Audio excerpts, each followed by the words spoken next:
TV 프로그램 중에 시사기획 창이라는 프로그램이 있는데 지난주 화요일 방송에서 기후변화로 인한 자연의 재앙을 집중적으로 보여주었습니다. 기후변화로 인해 북극 바다에 있는 해빙과 북극 육지에 있는 빙하가 반 이상 녹았습니다. 이게 왜 문제가 되느냐? 북극은 거의 1년 내내 눈, 얼음, 빙하, 해빙 덮여져 있습니다. 그러다 보니까 북극의 눈과 얼음과 빙하, 해빙이죠. 그것이 태양으로부터 나오는 햇빛을 90%를 반사시킵니다. 태양으로부터 나오는 햇빛을 흡수해버리면 지구의 온도가 올라가죠. 그런데 북극에 있는 얼음이 그 햇빛으로 나오는 그 빛을 흡수하는 것이 아니라 그 빙하와 얼음과 눈 때문에 햇빛을 반사시킵니다. 그래서 북극에 있는 빙하가 지구를 시원하게 해주는 냉각장치 역할을 하고 있다는 겁니다. 그냥 추운 지역이다, 그게 아니고 북극이 1년 내내 빙하, 육지의 빙하, 바다에는 해빙, 떠다니는 얼음이 있잖아요. 그게 추운 지역이다, 그 정도가 아니라 그것이 있기 때문에 북극에서는 태양으로부터 나오는 햇빛을 반사시킨다는 겁니다. 반사시킵니다. 그래서 이 지구를 시원하게 해주는 냉각장치 역할을 그 북극이 감당하고 있다는 거예요. 그런데 기후변화로 인해 북극의 눈과 빙하가 녹아서 햇빛을 반사시키는 것이 아니라 흡수합니다. 빙하가 얼음이 녹지 않아야 되는데 딱딱한 빙하로 있어야지 햇빛을 반사시키는데 기후변화로 빙하가 녹아버린 거예요. 반 이상이 녹아버린 겁니다. 그러니까 햇빛을 반사시키지 못하고 흡수합니다. 햇빛을 흡수합니다. 그러다 보니까 지구의 온도가 또다시 높아져요. 햇빛을 흡수했으니까 지구의 온도가 또다시 높아집니다. 지구의 온도가 높아지니까 또다시 얼음이, 빙하가 또다시 녹습니다. 빙하가 또다시 녹으니까 지구의 온도가 또 높아집니다. 악순환이. 그전에는 이런 악순환이 없었는데 선순환이죠. 그전에는 이런 기후의 악순환이 없었는데 기후변화로 인해 이렇게 악순환이 계속됩니다. 북극의 빙하를 가리켜서 지구의 기후를 조절하는 심장이라고 합니다. 지구의 기후를 조절하는 심장이 북극의 빙하인 거예요. 그런데 그 빙하가, 북극의 빙하가 녹고 있습니다. 그러니까 지구의 온도를 조절하는 심장이 파괴된 거예요. 시사기획창 화요일 방송에 그 제목이 바로 화면에 있습니다. 북극의 경고입니다. 그 위에 뭐가 있어요? 고장난 심장.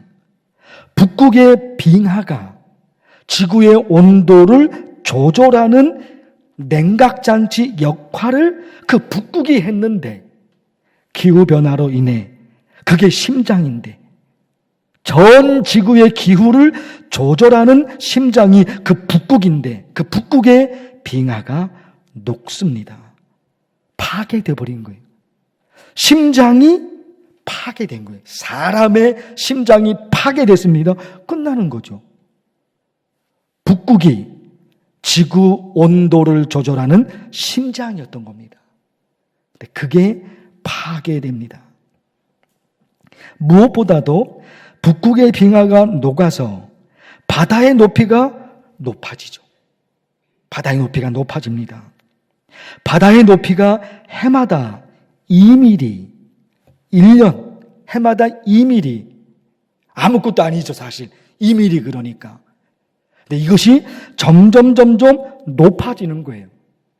그래서 지난 몇십 년 동안에는 그전에는 2mm가 높아졌는데 지금은 해마다 4.5mm, 2배 이상이 높아지고 있는 거예요. 이것이 앞으로 10년이 지난다. 1m입니다. 10년이 지나면 이게 확 크기 때문에 10년이 지나면 바다의 해수면이 1m가 높아집니다. 또다시 10년이 지나면 15m, 1.5m, 2m 이렇게 확 커져 버리는 거예요. 우리나라도 2030년 얼마 안 남았죠. 2030년이 되면 부산과 인천의 일부 지역이 물에 잠깁니다. 2030년. 자연의 재앙을 말하고 인류의 멸망을 말하니까 사람들을 불안과 공포로 몰고 가는 것 같습니다. 그렇죠. 지금 보고 있으면 좀 심하다. 그건 느끼지만 지구의 멸망까지, 인류의 멸망까지 말할 필요는 없잖아요. 그러니까 멸망을 말하고 자꾸 사람을 불안과 공포로 몰고 간다 말입니다. 그러나 그것이 가짜 뉴스라면 신경 쓸 게 없지요. 불안할 거 뭐 있습니까? 가짜 뉴스인데. 그러나 지금 얘기하는 이 기후 전문가들의 이야기는 가짜 뉴스가 아니라 진짜입니다. 그러니까 지나가는 이야기로, 농담으로 여기면 안 되는 거예요. 창세기 19장 롯이 사위들에게 하나님의 말씀을 전했죠. 하나님께서 소돔성을 심판하실 것이다. 그런데 롯의 사위들이 롯이 전하는 하나님의 말씀을 어떻게 여겼습니까? 농담으로 여겼다. 창세기 19장에 있어요.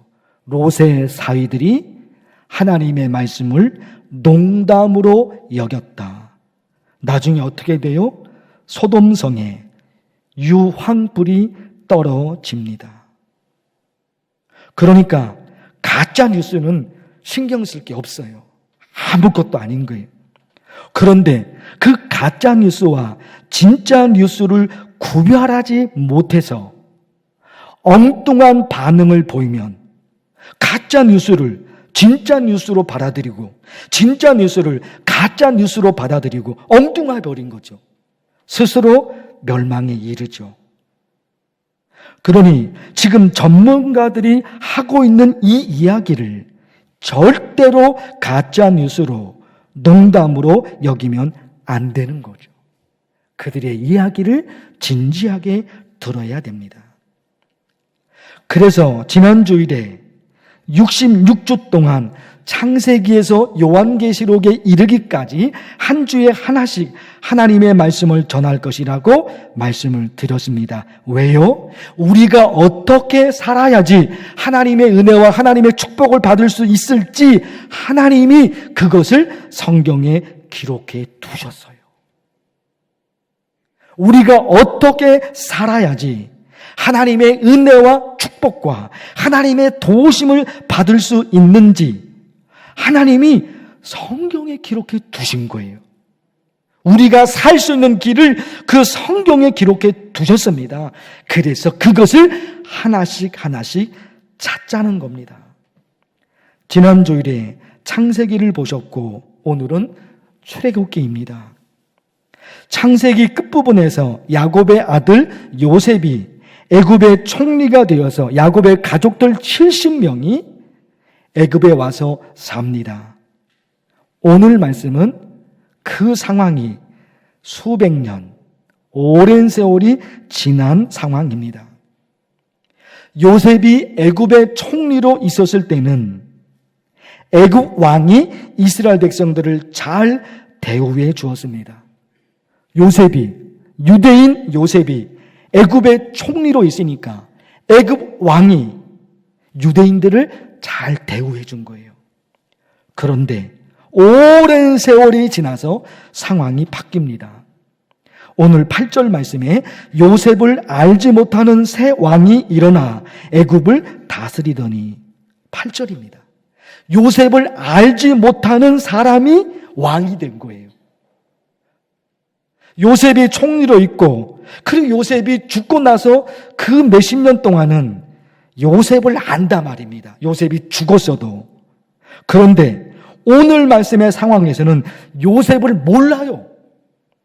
요셉을 전혀 모르는 사람이 애굽의 왕이 된 겁니다.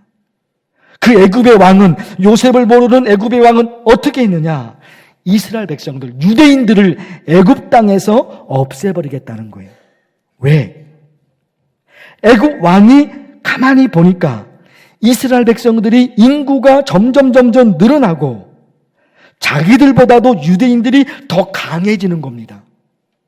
그걸 가만히 보고 있다 보니까 이렇게 놔두면 유대인에 의해서 애굽 사람 우리가 정복을 당하겠구나, 위협을 느낀 거예요. 위협을 느끼는 거예요. 원래 애굽 사람들이 살고 있는 땅인데 요셉이 온 거잖아요. 야곱의 가족들이. 근데 이게 점점 역전이 되는 거예요. 애굽 사람들보다도 넘어와서 살게 된 유대인들이 더 강성해지는 거예요. 그 세월이 지난 거죠. 수십 년의 세월이 지났죠. 그러다가 요셉을 모르는 그 왕이, 애굽의 왕이 결단합니다. 자기 나름대로는 이 애굽 땅에서 유대인들을 다 없애버리자, 그렇게 한 겁니다.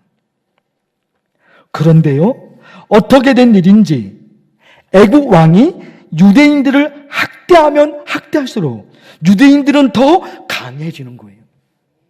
오늘 말씀 화면에 12절, 그러나 학대를 받을수록 더욱 번성하여 퍼져 나가니. 애굽 왕이 유대인들을 이 땅에서 살려두면 이제 자기네들이 정복을 당하는 거예요. 그래서 하나씩 유대인들을 없애버리는 거예요. 쫓아내버리는 거예요. 그 땅에서. 그래서 학대를 한 거예요. 애굽 왕이, 애굽 사람들 전체가 그 땅에 사는 유대인들을 학대한 거예요. 그런데 학대를 받으면 받을수록 유대인들은 더 강성해지는 거예요. 그래서 애굽 왕이 극단적인 조치를 취하죠. 그게 뭐예요? 이제 앞으로 유대인들 중에 남자아이가 태어나면 남자아이는 다 죽인다. 이제 유대인 중에 여자아이가 태어나면 살려두고 남자아이가 태어나면 죽인다. 그런 상황까지 간 거예요. 자, 그런데도 있잖아요. 그런 상황이 되었는데도 애굽 땅에 있는 유대인들은 점점 더 강해지는 거예요. 애굽 왕은 그 애굽 땅에서 유대인들을 모조리 없애버리려고 했는데 학대를 받으면 받을수록 이 유대인들은 더 강성해지. 어떻게 된 일일까? 어떻게 된 일이에요? 하나님이 그 이스라엘 백성들을 지키신 거예요. 여기 또 궁금하잖아요. 왜 하나님은 그들을 지켜주셨을까? 그 학대에서도 견디도록 지켜주셨고, 또 나중에는 그 애굽 땅의 노예에서 탈출하여서 가나안 땅으로 갈 수 있도록 홍해 바다의 기적을 하나님이 그들에게 일으키십니다. 왜 그러냐 말이에요. 출애굽기 2장으로 넘어가면 화면을 보실 텐데 이 말씀이 있습니다. 2장 24절인데요. 하나님이 그들의 고통 소리를 들으시고 하나님이 아브라함과 이삭과 야곱에게 세운 그의 언약을 기억하사. 하나님이 뭘 기억하셨어요? 하나님이 아브라함에게 약속하셨던 아브라함, 믿음의 조상 아브라함, 그리고 이삭, 그리고 야곱. 그 아브라함에게 하나님이 약속하신 것이 있는데 하나님께서 그 약속을 기억하셨다는 겁니다. 아브라함에게 하셨던 그 말씀을 하나님이 기억하셨어요. 중요한 메시지가 있어요, 여러분. 신앙생활이 뭘까? 이런 거죠. 예수님을 믿는다는 게 뭘까? 교회 다닌다는 게 뭘까? 그게 뭐예요? 하나님을 믿는다는 게 뭐예요? 신앙생활이 뭐예요? 하나님이 우리에게 약속하신 말씀이 성경에 기록되어 있는데 그 말씀으로 하루하루를 사는 거, 그게 신앙생활이에요. 그게 하나님을 믿는 것이에요. 하나님을 믿는다고 하는 것은, 신앙생활이라고 하는 것은 하나님이 우리에게 약속하신 말씀이 있는 거예요. 그 약속하신 말씀이 있는데 그 말씀으로 하루하루를 살아갑니다. 그 말씀으로 기도하고, 그 말씀으로 예배드리고, 그 말씀으로 찬양하고, 그 말씀으로 봉사하고, 그 말씀으로 내 삶의 모든 영역을 해석하는 겁니다. 내가 왜 이렇게 되었을까? 내가 이렇게 어려움을 겪게 되었을까? 우리 가족이 왜 이럴까? 내 삶의 모든 영역입니다. 그런데 내 삶에 일어나는 모든 영역을 해석해야 되잖아요. 무엇으로? 성경이에요. 왜 이렇게 되었지? 하나님의 말씀으로 내 삶의 모든 영역을 해석합니다. 하나님을 믿는 하나님의 백성들이 하나님을 믿지 않는 사람들과 구별되는 게 있을 겁니다. 그렇죠. 하나님을 믿는 하나님의 백성들이 하나님을 믿지 않는 사람들과 구별되는 게 있어요. 하나님을 믿지 않는 사람들은 예배드리지 않는데 우리는 예배드립니다. 하나님을 믿지 않는 사람들은 기도하지 않는데 우리는 기도합니다. 하나님을 믿지 않는 사람들은 교회에서 봉사하지 않는데 우리는 교회에서 봉사합니다. 이런 많은 것들이 하나님을 믿는 사람과 하나님을 믿지 않는 사람들을 구별하는 특징일 겁니다. 그러나 지금 말씀드린 것도 믿는 사람과 믿지 않는 사람을 구별하는 중요한 기준이지만, 그러나 결정적으로 구별되는 기준이 있어요. 하나님을 믿는 사람과 하나님을 믿지 않는 사람들을 구별할 수 있는 결정적인 기준. 하나님을 믿지 않는 사람들은 하나님의 말씀을 모르는데 하나님을 믿는 우리는 하나님의 말씀을 압니다. 우리는 하나님의 말씀을 알아요. 두 번째, 지금 출애굽기 말씀입니다. 출애굽기 말씀이 이스라엘 백성들이 광야를 지나가는 말씀이에요. 애굽을 탈출해서 광야를 지나갑니다. 그게 출애굽기입니다. 광야를 지나가는 이스라엘 백성들에게 하나님이 무엇을 주셨습니까? 만나를 주셨습니다. 왜 만나를 주셨을까요? 광야에서는 먹을 것이 없어요. 광야에서는 먹을 것을 찾을 수가 없습니다. 그래서 그 광야에서 하나님이 만나를 주셔서 그들을 살게 하신 거예요. 그런데 있잖아요. 그 만나를 주신 목적이, 정말 하나님의 목적이 무엇인지를 하나님이 말씀하셨어요.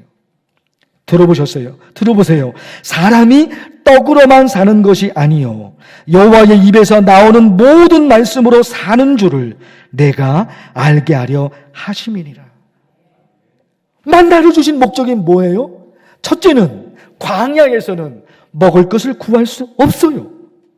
그래서 하나님이 그들에게 먹을 것을 주시려고 만나와 메추라기를 주십니다. 먹고 살라고. 그런데 하나님의 말씀, 이 성경 말씀에 보니까 그 만나를 주신 또 하나의 근본적인 목적이 있었던 거예요. 그게 뭐냐? 사람이 밥으로만 사는 존재가 아니야. 내 입에서, 하나님의 입에서 나오는 하나님의 말씀으로 살아야 돼. 그것을 알게 하시려고 하나님이 만나를 주신 거예요. 그래서 시편 78편 24절에는 시편 78편에 있는 말씀입니다. 거기에 만나가 나와요. 광야를 지나가는 동안은 하나님이 만나를 주셨다 그럽니다. 그 만나를 시편 78편은 하늘 양식이라고 말합니다. 너에게 만나를 주셨다. 그 만나가 하늘 양식이었다.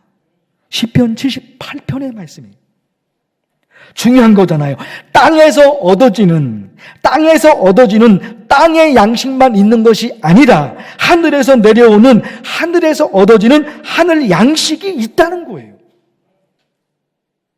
그걸 알려주시려고 광야를 지나가는 동안에 하나님은 만나를 주신 거예요. 그들이 만나를 먹었어요. 이렇게 매일매일 만나를 먹어야 되는 것처럼 하늘에서 얻어지는 하늘 양식을 먹어야 된다. 누가? 하나님의 백성이. 나를 믿는 사람이라면 내가 너에게 주는 만나를, 내가 너에게 주는 하늘 양식을 나를 믿는 사람이라면 그거 매일매일 먹어야 돼. 이 몸이, 이 육체가 매일매일 먹어야지 살 수 있는 것처럼 하나님의 백성은, 내 백성이라면, 나를 믿는 사람이라면 매일매일 하늘 양식을 먹어야 돼. 출애굽기 구조가 출애굽기 마지막 부분에 가면 성막 설계도가 나옵니다. 성막을 어떻게 만들어야 하는지. 그리고 그 마지막 35장에서 40장까지, 이게 마지막이거든요. 거기는 성막 건축, 성막 설계도를 보고 설계도 그대로 성막을 짓는 말씀이 출애굽기 말씀으로 끝납니다. 왜 하나님이 성막을 명령하셨느냐? 29장, 출애굽기 29장의 말씀 보십시오. 내가 거기서 너희와 만나고 또 뭐합니까? 너에게 말하리라. 내가 너에게 말할게. 내가 너한테 할 말이 있어. 그러려고 하나님은 성막을 지으라고, 성전을 지으라고 명령하십니다. 거기서 내가 너를 만날 거야. 그리고 내가 너한테 말할 거야. 너에게 할 말이 있다니까. 우리 교회가 날마다 기도를 선포하고 달리고 있습니다. 날마다 기도할 때 다른 거 없어요. 다른 거 없습니다. 하나님의 말씀을 붙들고 하나님이 말씀하셨으니까 내 기도를 들어주세요. 그게 날마다 그게 날마다 기도예요. 하나님의 말씀을 붙들고 하나님이 말씀하셨으니까, 하나님이 약속하셨으니까 내 기도 들어주세요. 기후변화를 막기 위해서 우리 이렇게 기도하자 그랬습니다. 망가져가는 이 지구, 이 땅을 하나님 고쳐주옵소서. 비가 와야 할 때 비가 오고, 비가 멈춰야 할 때 하늘이 비를 멈추게 하옵소서. 햇빛이 필요할 때 햇빛을 주시고, 햇빛이 필요하지 않을 때는 햇빛을 주지 마옵소서. 우리 이런 기도하는 거예요. 어떻게 이런 기도를 할 수 있습니까? 이렇게 기도하시는 근거가 뭡니까? 역대하 7장에 있잖아요. 내 백성이 그들의 악한 길에서 떠나 스스로 낮추고 기도하여 내 얼굴을 찾으면 내가 하늘에서 듣고 그들의 땅을 고칠지라. 내가 하늘에서 듣고 그들의 땅을 고칠지라. 이 하나님의 말씀이 있단 말입니다. 그러니까 이 하나님의 말씀이 있으니까 이 말씀을 붙들고, 하나님이 말씀하셨잖아요. 하나님이 약속하셨잖아요. 그러니 도와주세요. 하나님이 그들의 땅을 고칠지라 하나님이 약속하셨잖아요. 하나님이 말씀하셨잖아요. 이 땅을 고쳐주옵소서. 확 줄여서 개인과 가정은 어떨까요? 지구 공동체, 지구 이 땅인데 이제 확 줄여서 개인의 삶과 가정의 삶에 어려움이 있지요. 어떻게 할 수 있습니까? 환난 날에 나를 부르라. 내가 너를 건지리니 내가 나를 영화롭게 하리로다. 너는 내게 부르짖으라. 내가 내게 응답하겠고 내가 알지 못하는 크고 은밀한 일을 내게 보이리라. 하나님이 말씀하셨어요. 환난 날에 나를 부르라. 개인의 환난과 가정의 환난이 있을 수가 있죠. 그런데 그 환난 날에 나를 부르라고 하나님이 말씀하셨어요. 그러니까 그 말씀을 붙들고 환난 날에 나를 부르라 하나님이 말씀하셨으니까 이 환난의 때에 내가 하나님의 이름을 부릅니다. 하나님이 약속하셨으니까, 하나님이 말씀하셨으니까 내 기도를 들어주세요. 이게 신앙이에요. 기도합니다. 하나님 아버지, 지난 주일부터 창세기서부터 오늘 출애굽기 66주 동안 하나님의 말씀을 하나씩 들춰봅니다. 오늘 출애굽기를 통해서 하나님이 우리에게 주신 말씀이 있습니다. 사람은 밥만 먹는 존재가 아니다. 하늘 양식을 먹어야 된다. 출애굽기를 통해서 그 메시지를 전해 주십니다. 우리 만나교회 성도들 날마다 큐티, 날마다 기도를 통해 이 지구를 위해서 그리고 개인과 가정의 삶을 위해서 하나님의 말씀을 붙들고 날마다 큐티, 날마다 기도로 살아가는 하나님의 자녀, 하나님 백성 되게 하옵소서. 예수님의 이름으로 기도하옵나이다. 아멘.